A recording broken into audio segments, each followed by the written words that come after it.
Hoje é dia de faxina, dia de tirar tudo aquilo que não pertence a você e dia de injetar aquilo que vai renovar você. Vamos focar na palavra de hoje? E a palavra de hoje está lá em Tiago 3, a partir do versículo do 1 até o 12. Vamos ver o que a palavra diz, o que o Senhor diz a nós através da palavra e qual alimento que Ele trouxe para nos renovar. Meus irmãos, não vos torneis muitos de vós mestres, sabendo que havendo de receber maior juízo? Porque todos tropeçamos em muitas coisas. Se alguém não tropeça no falar, é perfeito varão, capaz de refrear também todo o corpo. Ora, se pomos freios na boca dos cavalos para nos obedecerem, também lhes dirigimos o corpo inteiro. Observai igualmente os navios que, sendo tão grandes e batidos de rijos ventos, por uma pequeníssima leme são dirigidos para onde queira o impulso do timoneiro. Assim também a língua, pequeno órgão que se gaba de grandes coisas, vede como uma fagulha põe em brasas tão grande selva. Ora, a língua é fogo, é um mundo de iniquidade. A língua está situada entre os membros de nosso corpo e contamina o corpo inteiro. E não só põe em chamas toda a carreira da existência humana, mas como também é posta ela mesma em chamas pelo inferno. Pois toda espécie de feras, de aves, de répteis e de seres marinhos se doma e tem sido domado pelo gênero humano. A língua, porém, nenhuma dos homens é capaz de domar. É mal incontínuo, carregado de veneno mortífero. Com ela bendizemos ao Senhor e Pai. Também com ela amaldiçoamos os homens, feito à semelhança de Deus. De uma só boca procede bênção e maldição. Meus irmãos, não é conveniente que essas coisas sejam assim? Acaso pode a fonte jorrar do mesmo lugar o que é doce e o que é amargo e o que é amargoso? Acaso, meus irmãos, pode a figueira produzir azeitonas ou a videira figos? Tampouco fonte de água salgada pode dar água doce? Meus irmãos, vejamos bem o que está escrito aqui em Tiago, no capítulo 3, o versículo 1 até o 12.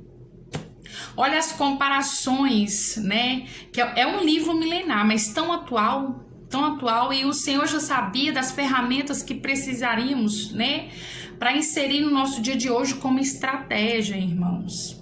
E muitos de nós temos nos tornado vítimas de nossas palavras. Muitos de nós, meus irmãos, temos nos contaminado, porque a palavra do Senhor diz que não é o que entra que contamina, mas assim, aquilo que sai que contamina o homem, né? E Jesus, ele foi de uma leveza, mas ele falou com tanta exortação quando ele citou esse versículo, quando os judeus foram, né, questionar, os fariseus foram questionar eles acerca dos discípulos não lavar a mão, e ali ele se referia que não era aquilo que eles alimentavam, que colocavam para dentro, que contaminava o homem, mas assim o que saía da boca. E eu venho pontuar aqui, gente, olha para você ver, o versículo 9, olha para vocês verem. Com ela bendizemos ao Senhor e Pai. Também bendizemos ao Senhor e Pai, como ela também amaldiçoamos os homens feitos à semelhança de Deus. De uma boca só procede bênção e maldição, meus irmãos. Não é conveniente que essas coisas sejam assim? Acaso pode a fonte jorrar do mesmo lugar o que é doce e o que é amargo? Você tem sido qual fonte nesse dia? O que você tem sido na presença do Senhor? Você tem sido a fonte doce ou a fonte amargosa? O que você tem produzido? Quais os frutos do Espírito Santo você tem produzido através da sua boca? Você tem sido bênção na vida do outro? Você tem sido canal de bênção? Você tem sido profeta do Senhor na vida do outro? Você tem ministrado palavras de bênção? Ou você tem emprestado a sua língua a Satanás para amaldiçoar, para maldizer as pessoas, né? E a gente tem que tomar cuidado, gente, porque primeiro a gente ouve, né? Muitas das vezes a gente vê.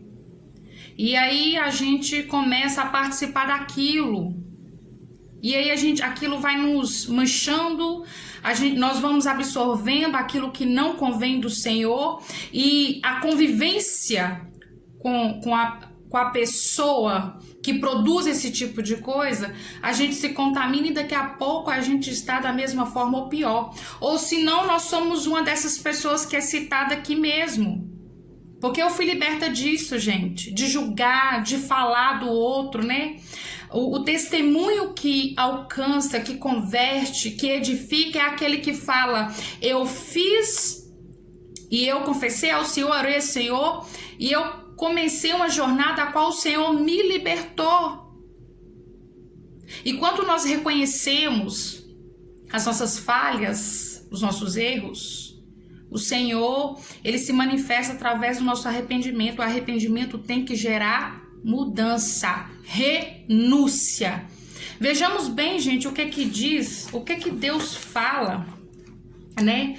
A advertência lá em Levítico acerca das pessoas que são maldizentes, que são fofoqueiras. Olha lá em Levítico 19:16, diz assim a palavra do Senhor: não andarás como o mexeriqueiro entre o teu povo, não atentarás contra a vida do teu próximo. Eu sou o Senhor.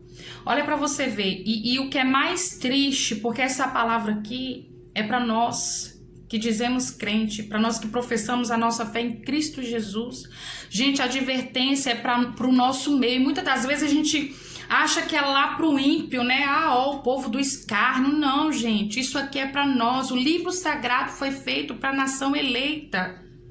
E muitas das vezes a gente julga o outro, esquece de voltar o foco para dentro de nós e falar: Senhor, me ajuda a renunciar, me ajuda a tirar para fora aquilo que entristece o teu coração. Gente, eu falo porque se eu que sou falho, pecadora, eu reconheço a minha pequenez, a minha insignificância, eu reconheço que eu falho demais, que eu peco demais.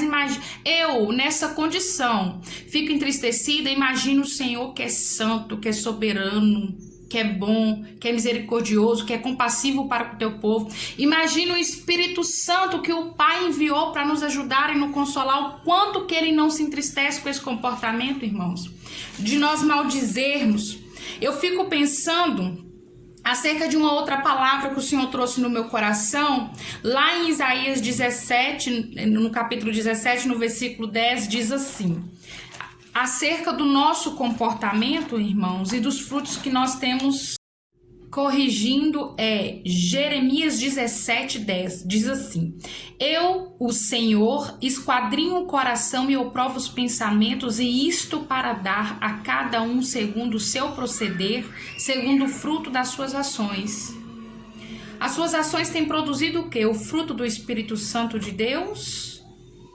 Ou as suas ações têm produzido as coisas malignas, né, gente? Então Deus olha para você ver um pedaço de carne tão pequeno, mas ele pode gerar vida, mas também pode gerar morte, né? É tanto que o salmista Davi diz assim no Salmos 141, no versículo 3, diz assim: põe guarda, Senhor, a minha boca, vigia a porta dos meus lábios. Por quê? Para nós não jogarmos palavras ao vento e para que num dia qualquer esse vento venha soprar essas palavras contra nós, para nós não nos tornarmos vítima das nossas palavras. Então eu gostaria que vocês, gente, meditassem nessa palavra. Olha para você ver, vamos usar nossa boca para semear a palavra de Deus, para semear palavras que traz vida, que eu e você sejamos fonte inesgotável do Senhor na vida do próximo, na vida daquelas. Corrigindo, Jeremias 17:10, diz assim: eu, o Senhor, esquadrinho o coração e eu provo os pensamentos, e isto para dar a cada um segundo o seu proceder, segundo o fruto das suas ações.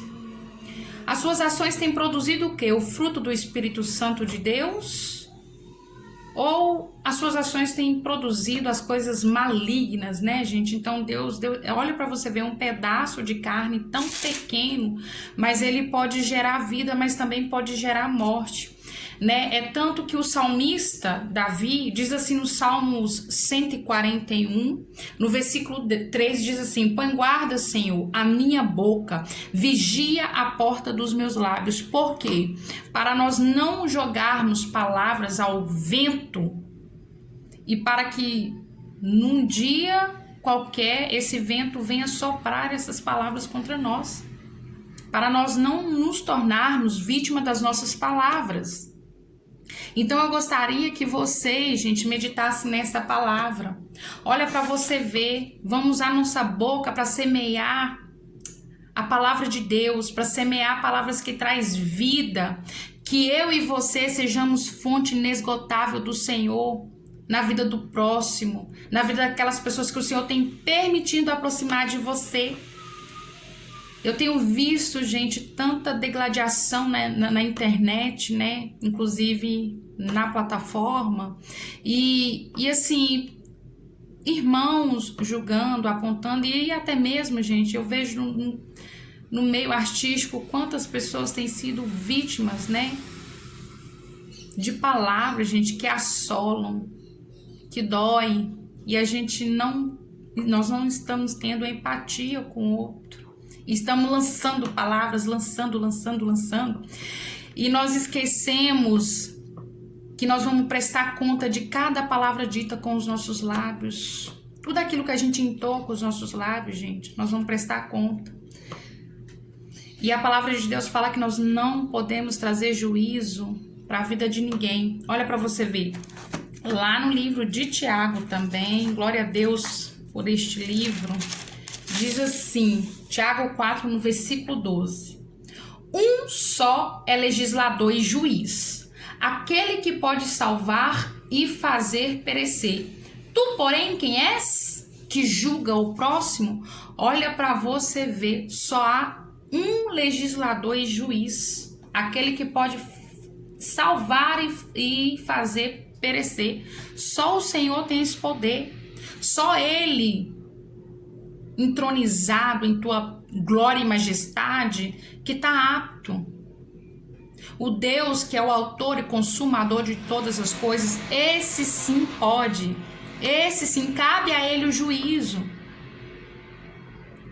O que resta a nós é orarmos e pedirmos ao Senhor que nos ajude a manifestar sobre nós palavras que venham edificar, trazer vida, e que eu e você possamos ser ferramenta na vida do outro, que nós possamos acolher o outro em amor. E ainda assim, que coubesse a nós a falar, a exortar e a admoestar, que a gente tenha ponderamento no falar com o outro, que nós não venhamos expor a nudez do nosso irmão, chamar ele no secreto e exortá-lo, assim como o Senhor direciona a palavra, mas exortá-lo em amor, para que haja mudança, para que haja arrependimento. E muitos de nós estamos esquecendo de pregar a palavra do arrependimento, né? De pregar a palavra da salvação, que nós possamos ser ferramenta na vida do próximo e até mesmo na nossa vida, porque a palavra de Deus fala que será salvo aquele que perseverar até o fim, que nós possamos lutar pela nossa salvação, pela nossa perseverança, e que nós podemos oferecer ao outro aquilo que sai de melhor de dentro de nós, porque a boca fala daquilo que o coração está cheio. E se nós estamos cheios do Espírito Santo de Deus, se nós estamos cheios da palavra de Deus, nós vamos ministrar sobre o outro o amor de Cristo, o entendimento que convém dele, a palavra que vem dele. Infelizmente, né, essas pessoas que são maldizentes, elas estão falando aquilo que de fato elas são, e elas projetam no outro de fato aquilo que elas é. Acaso pode a fonte doce jorrar, da mesma fonte doce jorrar o que é amargo? Não, né? Com Deus é sim ou não. E esta é a palavra do dia. Eu deixo aqui como reflexão, amados, que nós possamos guardar, vigiar a porta dos nossos lábios, que nós possamos ter forças e pedir ao Senhor que nos ajude a nos libertar disso, para que cada vez mais nós possamos estar perto do Senhor, para que Ele possa olhar para dentro de nós e achar algo que agrada a Ele. E essa é a palavra, e até a próxima. Fique com a paz do nosso Senhor Jesus.